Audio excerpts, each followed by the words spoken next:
नमस्कार शेतकरी बांधवांनो, आजच्या व्हिडिओमध्ये आपण कर्जमाफी संदर्भामध्ये 2 महत्त्वाच्या अटी राज्य शासनाने शिथिल केलेल्या आहेत, त्याबद्दल आपण माहिती पाहणार आहोत.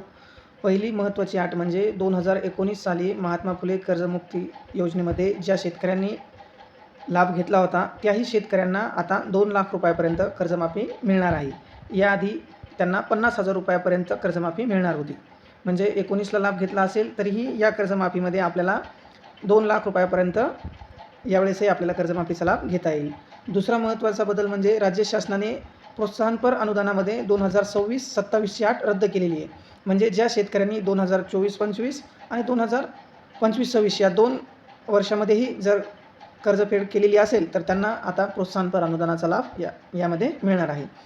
अशी घोषणा राज्याचे माननीय मुख्यमंत्री यांनी 10 जुलै रोजी राज्याच्या पावसाळी अधिवेशनामध्ये केलेली आहे. धन्यवाद. अशाच नवनवीन माहितीसाठी आपण आमच्या कृषीशास्त्र या चॅनलला नक्की सबस्क्राईब करा.